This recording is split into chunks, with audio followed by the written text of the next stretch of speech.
random questions atheists will look stupid trying to answer. By far one of my most fun videos yet, but this is a similar video, but that video was more of seeing people's reactions and answers. Wasn't really on trying to get accurate answers or not, because as I said, it's all assumptions.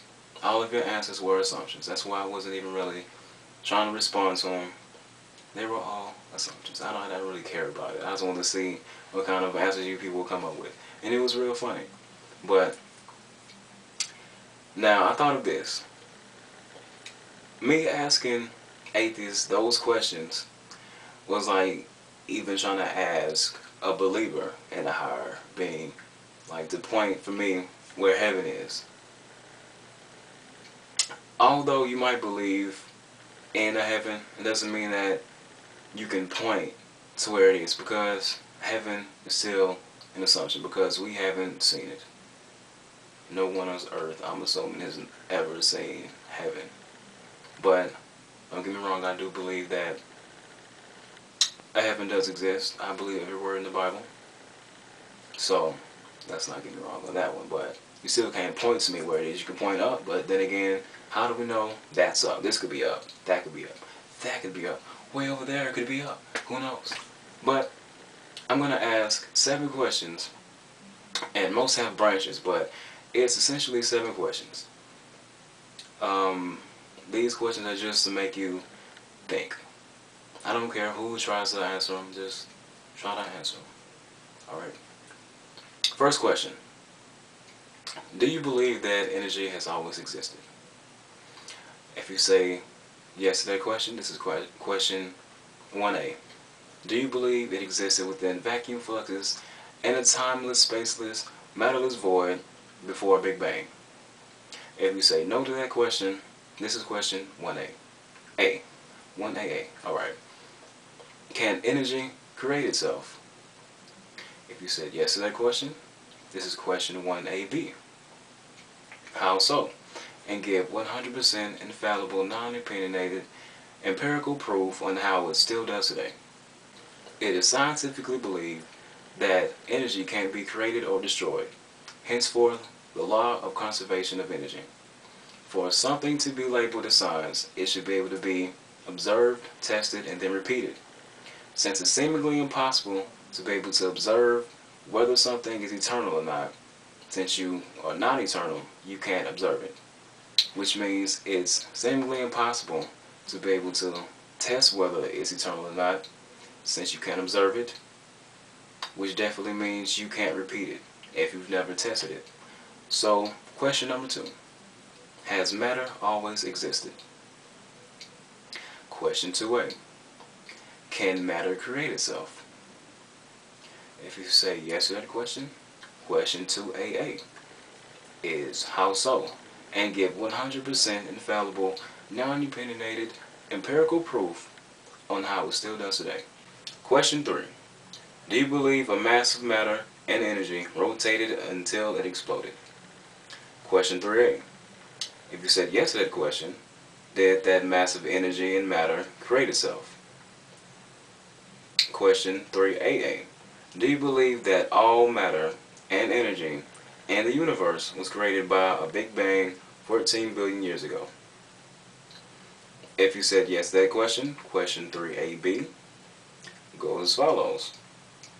Were you or anyone existing today existing at that point to observe this occurrence? If you said no to that question, the next question is 3AC, which is if you didn't exist to observe it, how can you test it today? And wouldn't your test be based on the assumption that it happened since no one was there to observe it? Question 3B. Can you repeat an occurrence that no one has observed? Question 3BA. If you say yes to that question, explain how so and give 100% infallible, non-opinionated, empirical proof on how you can. Question 3BB. If you do attempt to repeat it, wouldn't the outcome be based on the assumption that it happened like you thought it did? If you said no to that question, this is question 3BC. Explain how not and give 100% infallible, non-opinionated empirical proof on how it wouldn't be. Question 4. If I were to solve a math problem and I started solving it at the middle of the equation, would the outcome be an assumption based on the fact that I skipped half the equation? Alright, let's try another one.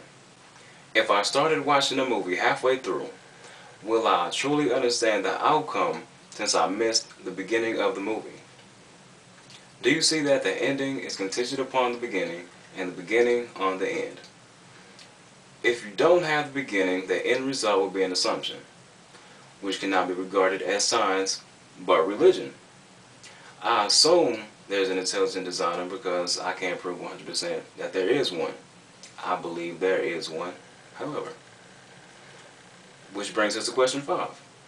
Since the beginning of your theory can't be proven, nor is it a part of science, how do you expect people to think it's not a religious belief? And why don't you think it's a religious belief since your theory can't be proven, nor is it a part of science? For any of the previous or following questions, if you're going to fill in the gap by saying, we don't have the answer now, but we will in the future, answer me these questions. This is question 6. Isn't that just the same as saying God did it? You're not answering the question, nor are you admitting you don't know the answer. You're simply filling in your ignorance by giving an unreliable answer based on an assumption. Which brings us to question 6A. Can you predict the future? Question 6AA. Does predicting the future based on assumptions contradict the humanistic view? If you believe that what you experience in your 5 senses are the only things that exist, how can you try to predict the future since you can't see into the future? 6AB. If not, how so? And give 100% infallible, non-opinionated empirical proof on how it doesn't and how you can. If I say what I believe in is an assumption, nothing changes. I believe in the designer of the Bible and the Gospels of Christ. I believe the Bible for its valid history that even concurs with secular history, for the fulfilled prophecies, and also for the stories and knowledge of this book.